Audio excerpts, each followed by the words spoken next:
미래학자 엘빈 토플러는 세계의 변화를 제1의 물결, 제2의 물결, 제3의 물결로 표현을 했습니다. 제1의 물결은 농경사회이고, 제2의 물결은 산업사회이고, 제3의 물결은 정보사회라고 하였습니다. 그에 의하면 우리는 지금 엄청난 변화와 발전을 이루고 있는 제3의 물결 시대에 살고 있다라고 말을 하였습니다. 그러면서 이러한 변화에 대처하지 못하면 낙오자가 될 뿐만 아니라 역사의 무대에서 사라지고 마는 것이다 라고 하였습니다. 변화에 대처하며 주님께 영광을 돌리며 사는 귀한 성도들이 다 될 수 있기를 간절히 바랍니다. 교회를 크게 세 가지 형태로 나눌 수 있습니다. 첫째는 전통과 교리에 매여서 변화를 거부하는 과거형 교회가 있습니다. 이런 교회를 예스터데이스 처치라고 합니다.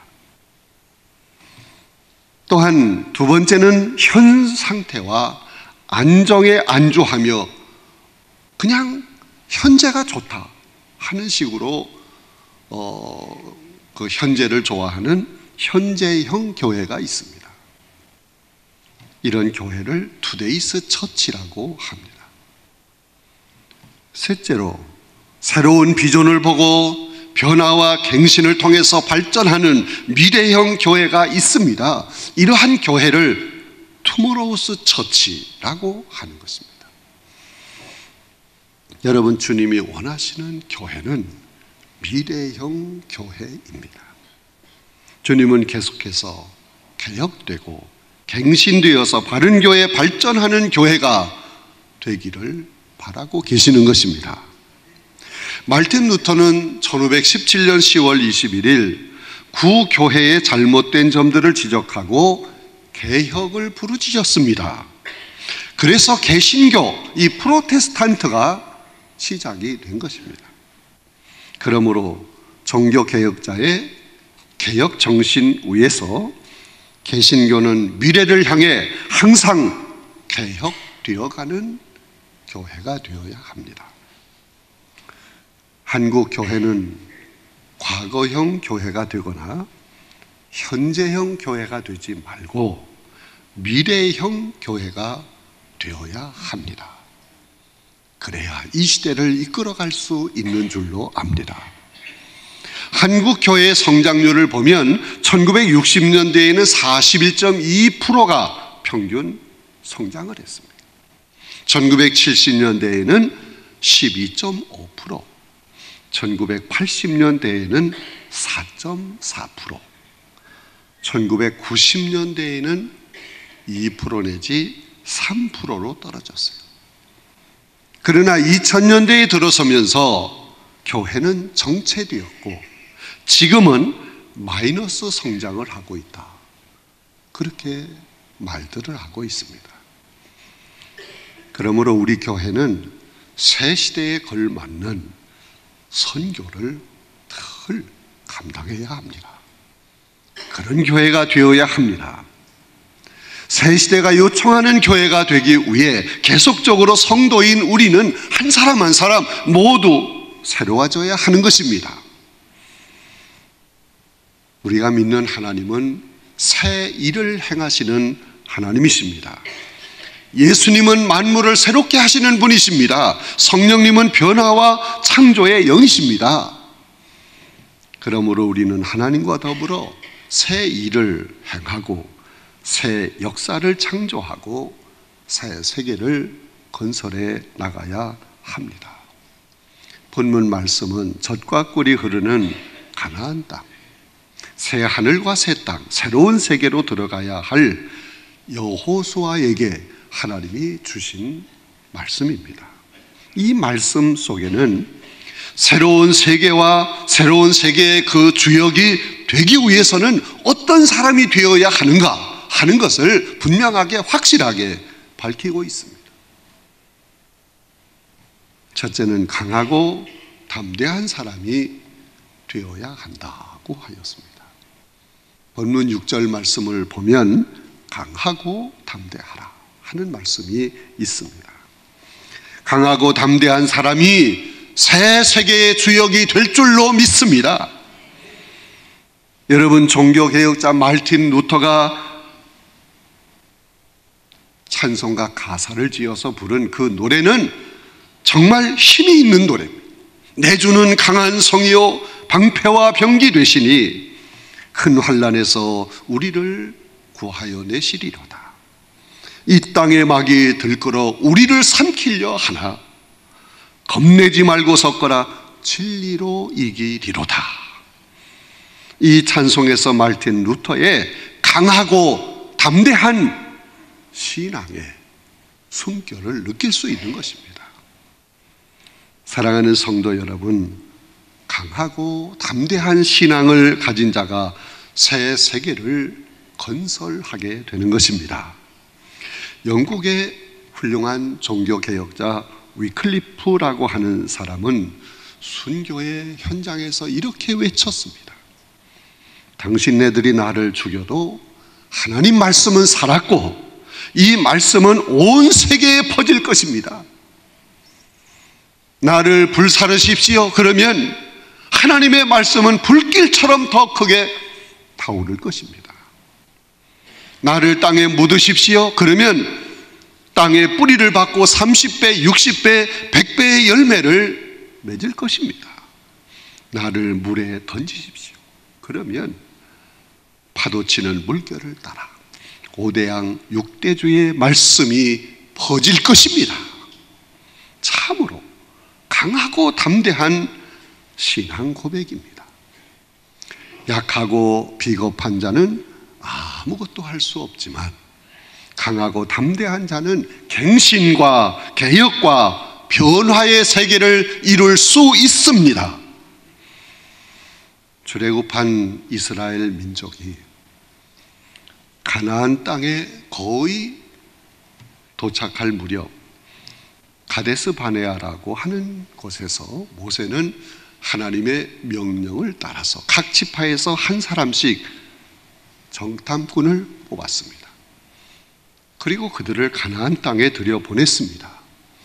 그곳의 모든 것을 살펴본 12명의 정탐꾼들이 40일 만에 모세와 백성들 앞에서 보고를 하였습니다. 그런데 우리가 잘 아는 것처럼 10사람의 보고는 어떻습니까? 가나안 민족은 체구가 얼마나 크고 장대한지 그들 옆에 우리가 서면 마치 장대에 붙어있는 메뚜기처럼 초라합니다. 그리고 여리고성은 너무 견고해서 우리의 힘으로는 턱도 없습니다. 굶어 죽더라도 애굽에 있는 것이 좋은데 왜 우리를 이곳까지 끌어내서 저들의 칼에 죽게 하는 것입니까? 불평하면서 하나님과 모세를 원망하였습니다. 그들은 애굽으로 돌아가야 한다는 선동까지 한 것입니다. 그러자 백성들이 이에 동조를 해서 함께 불평하고 원망을 하였습니다. 여러분, 이처럼 약하고 비겁하고 소극적이고 부정적이고 과거 지향적인 이들은 한 사람도 새로운 땅에, 가나안 땅에 들어가지 못하고 광야에서 다 죽었습니다. 그러나 여호수아와 갈렙은 달랐습니다. 그 땅은 우리의 땅이다. 그들은 우리의 밥이다. 저 여리고성은 반드시 무너지고 말 것이다. 강하고 담대한 모습으로 보고를 하였습니다. 애굽에서 인도하여 내시고 홍해를 건너게 하시고 반석에서 물을 내시고 메추라기와 만나를 먹게 해주시고 불기둥 구름기둥으로 인도하신 그 하나님이 오늘 우리와 함께 하시는 하나님이시다. 그러므로 우리는 반드시 승리하게 될 것이다. 우리는 전진해야 한다. 우리는 새 세계의 주역이 될 수 있다. 강하고 담대한 확실한 보고를 여호수아와 갈렙이 한 것입니다. 여호수아와 갈렙은 결국 가나안 땅, 새로운 세계의 주인공이 되었습니다. 여러분, 하나님의 존재, 하나님의 사랑, 하나님의 능력, 하나님의 보호, 하나님의 인도, 하나님의 역사하심, 하나님의 섭리를 믿는 그런 신앙을 가진 사람, 강한 사람이 됩니다. 담대하고 적극적인 사람이 됩니다. 긍정적인 사람이 됩니다. 앞으로 전진하며 승리하는 사람이 됩니다.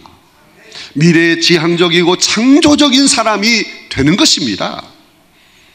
성도인 우리는 부정적이고 소극적이고 비겁한 신앙을 버리고 적극적인 신앙, 긍정적인 신앙, 강하고 담대한 신앙을 가진 성도들이 다 되어야 합니다. 그래야 새로운 세계의 주역이 될 수 있습니다. 오늘날 세계인들은 한국 교회를 보고 놀라고 있습니다. 한국 교회는 세계 선교의 역사에서 기적을 이룬 교회들이다 이야기합니다. 한국은 인류가 생긴 이래 가장 많은 교회를 세운 나라이다. 세계에서 큰 교회, 대교회, 그 교회 중에 50개 교회의 거의 절반이 한국에 있다. 그렇게 표현을 합니다. 지금까지 주님이 다녀가신 나라는 많지만 지금 예수님이 와서 계신 그 나라는 한국뿐이다. 그렇게 말을 하기도 합니다. 세계에서 새벽 기도를 제일 열심히 하는 교회가 한국 교회라고 칭찬합니다. 모두 한국 교회에 대한 찬사를 아끼지 않고 있는 것입니다. 그러나 국내적으로는 부정적인 소리가 많이 들려옵니다. 한국 교회는 너무 열광적이다, 신비적이다, 물량적이다, 기복적이다, 대형화만 추구하고 있다, 이런 부정적인 소리가 들려옵니다. 이런 소리가 누구의 입에서 나오는 겁니까? 한국 교회, 교인들의 입에서 나오고 있는 거예요. 이처럼 공격하고 비판하는 소리가 한국 교회의 기도를 위축시키고 있습니다. 열심의 불을 끄고 있습니다. 하나님이 주시는 놀라운 축복을 거두어 가고 있습니다. 체험적인 뜨거운 신앙을 짓밟고 있는 것입니다. 전도의 문을 막고 있는 것입니다. 그 결과로 교회가 점점 약화되어 가고 있는 것입니다. 사랑하는 성도 여러분, 부정적인 사고, 부정적인 신앙, 소극적인 신앙, 이런 신앙은 새로운 세계를 열 수가 없습니다. 우리는 이런 부정적인 소리, 비판적인 소리에 귀를 기울이면 안 됩니다. 또 부정적이고 비판적인 소리를 하는 주인공이 돼서도 안 됩니다. 그런 소리에 휩쓸려도 안 됩니다. 여러분, 기독교의 신앙은 적극적이고 긍정적이고 창조적인 것입니다. 바로 그 신앙으로 아브라함이 복의 근원이 되었습니다. 여호수아는 새 세계의 주역이 되었습니다. 사도 바울은 세계 선교의 거목이 되었습니다. 오늘 우리에게 세속의 물결, 향락의 물결, 유혹의 물결이 거셀지라도 강하고 담대한 신앙을 잃지 않는다면 한국 교회는 계속해서 부흥하게 될 줄로 믿습니다. 하나님의 은혜의 세계는 더욱 번창하게 될 줄로 믿습니다. 두 번째는 더불어 가는 사람이 되어야 합니다. 더불어 가는 사람, 이런 사람이 새 시대의 주역이 될 수 있는 것입니다. 본문 6절에 보면 너는 내가 그들의 조상에게 맹세하여 그들에게 주리라 한 땅을 이 백성에게 차지하게 하라 하는 말씀이 있어요. 새로운 세계의 주역이 되려고 하면 더불어 갈 줄 아는 사람이 되어야 한다 하는 것입니다. 하나님은 여호수아와 갈렙의 그 신앙을 남달리 참으로 뛰어난 훌륭한 신앙의 사람으로 인정을 하면서도 그 두 사람만 가나안 땅에 들어가라 말씀하지 않았어요. 이 백성에게 차지하게 하라 말씀하셨어요. 하나님의 백성들과 함께 더불어 가라는 말씀입니다. 성도인 우리는 무슨 일이든지 혼자 독주하거나 독점하려고 해서는 안 되는 거예요. 더불어 함께 주의 일을 감당해야 하는 것입니다. 세계 무역기구 WTO라고 하는 이 기구가 출범을 하면서 문자 그대로 세계화, 국제화의 시대가 되었습니다. 세계가 하나의 시장이 되었습니다. 그 일로 인해서 극심한 경쟁으로 희생자, 낙오자, 실패자가 생기고 갈등이 심화되는 그런 시대가 되었습니다. 그러므로 여기에 화해자, 평화의 사도가 더욱 필요한 시대가 된 것입니다. 누가 이 화해의 사명을 감당할 수 있는 것입니까? 교회가 감당해야 합니다. 교회가 더불어 살아가는 화해의 사명을 감당해야 합니다. 성도인 우리가 평화를 만드는 자, 피스메이커가 되어야 하는 것입니다. 여러분, 우리가 드리는 11조, 이 11조 헌금에는 위대한 정신이 들어 있습니다. 본래 11조는 제사장과 가난한 자들을 위한 것이었습니다. 11조는 더불어 살아가는 정신의 실천이며 함께 살아가는 경제 행위라고도 말할 수 있는 겁니다. 우리가 11조를 드릴 때 하나님의 것을 하나님께 드린다 하는 마음을 가지면서도 이 시대에 더불어 살아가는 사랑의 정신도 담아서 11조를 해야 하는 것입니다. 무슨 일을 하든지 우리는 더불어 함께 주의 일을 감당하는 그런 귀한 성도들이 다 되어야 합니다. 세 번째는 말씀을 순종하며 행하는 사람이 되어야 합니다. 그런 사람이 새 시대를 열어갈 수 있는 겁니다. 8절에 보면 이 율법책을 내 입에서 떠나지 말게 하며 주야로 그것을 묵상하여 그 안에 기록된 대로 다 지켜 행하라. 그리하면 내 길이 평탄하게 될 것이다. 내가 형통하리라. 새로운 세계의 주역이 되려면 말씀의 실천자가 되어야 합니다. 여러분, 이스라엘이 가나안 땅에 들어가기 위해서는 요단강을 건너가야 했습니다. 그런데 그때 마침 물이 불어서 도저히 건너갈 수가 없었습니다. 그러자 하나님께서 여호수아에게 명령하셨습니다. 제사장들이 법궤를 메어라. 그리고 무조건 요단강에 들어서라. 그러면 길이 열린다. 말씀을 주신 거예요. 하나님 말씀에 순종해서 제사장들이 법궤를 메고 요단강에 발을 들여놓자마자 물이 갈라져 무사히 건널 수 있게 된 것입니다. 순종할 때 길이 열린 것입니다. 평탄하고 형통한 길이 생긴 것입니다. 하나님 말씀에 순종할 때 가나안 땅이라고 하는 새로운 세계로 들어갈 수 있는 길이 열린 것입니다. 요한복음 2장에 보면 가나 혼인잔치 집에 예수님이 제자들과 함께 참여했습니다. 도중에 포도주가 떨어졌어요. 당황하게 되었습니다. 그때 예수님께서 하인들에게 빈 항아리에 물을 길어다 부어라 말씀했어요. 하인들은 순종했습니다. 다시 그 물을 떠서 연회장에게 갖다 주라 순종했습니다. 연회장은 맛을 보고 깜짝 놀랐습니다. 이전 것보다 더 좋은 포도주가 만들어졌기 때문입니다. 이런 포도주가 어디서 났는지 연회장은 알지 못하지만 물을 떠온 하인들은 이 놀라운 기적의 비밀을 다 알고 있었습니다. 주님 말씀에 순종하는 하인 같은 성도, 언제나 주님 말씀이라면 예하고 순종하는 귀한 성도들이 다 되어야 합니다. 안 될 것 같지만 됩니다. 하나님의 놀라운 기적적인 역사가 일어나게 될 줄로 믿습니다. 그래서 더 좋은 세계를 경험하고 이해하게 되는 것입니다.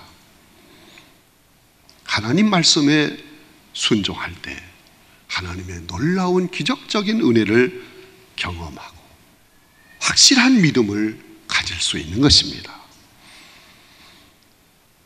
여러분, 세속의 세계보다 이 세속의 세계가 아무리 좋다고 할지라도 이 세속의 세계보다 더 좋은 세계가, 더 좋은 귀한 것들이 하나님의 말씀 속에 다 담겨져 있습니다. 그러므로 말씀에 순종하는 사람, 그 새로운 세계의 주역이 될 수 있습니다. 우리가 잘 아는 철학자 칸트라고 하는 사람, 임마누엘 칸트라는 사람은 이렇게 말을 합니다. You can do it because you should do it. You can do it이 뭡니까? 당신은 할 수 있다는 거예요. Because, 왜냐하면 you should do it. 당신이 그것을 해야만 하기 때문이다. 성도인 우리는 반드시 승리하게 됩니다. 왜냐하면 주님께서 이미 승리하셨고 우리는 주님의 뒤를 따르기 때문입니다. 더욱이 주님을 따르게 될 때, 말씀에 순종하려고 할 때 실수하지 않도록 성령께서 우리를 도와주십니다. 그러므로 우리는 승리할 수 있습니다. 반드시 하나님의 사회 역사를 건설해 나갈 수 있는 줄로 믿습니다. 소방관으로 일을 하던 사람이 사고로 순직을 하게 되었습니다. 그런데 이 사람이 순직하기 며칠 전에 글을 하나 남겼어요. 순직한 후에 그 글이 발견이 됐어요. 이런 글입니다. 의사의 역할은 사람의 목숨을 구하는 일임에 틀림없지만 자신을 내던지며 구하지는 않는다. 사람의 목숨을 살리기 위해서 내 한 목숨 기꺼이 던질 수 있다는 것에 대해 자부심을 가질 만도 하지 않은가? 나는 나의 직업을 하나의 성직으로 여긴다 하는 말을 했어요. 어떤 일이든지 우리 하나님께서 맡겨주신 일임을 확신하고 하나님께 충성하는 마음으로 성실하게 그 일을 감당한다고 하면, 오직 하나님 말씀에 순종해서 주의 일을 하듯이 모든 일에 성실하게 임한다고 하면 그 사람은 성직자와 같다 하는 그런 얘기예요. 오늘도 강하고 담대한 믿음, 더불어 가는 사랑, 말씀에 대한 철저한 순종을 통해서 우리의 삶을 새롭게 하고 가정과 사회를 새롭게 변화시켜 나갈 수 있는 여러분이 다 되시기를 간절히 바랍니다. 성령께서 함께 하시고 이끌어 주시면 됩니다. 그런 성도, 그런 교회가 새 시대를 열어가는 것입니다. 우리 교회는 이제 60년을 넘어서 100년을 향해 나갈 때 새 시대를 이끌어가는 그런 주역, 그런 성도 다 되어야 합니다. 그런 교회가 될 수 있기를 간절히 바랍니다.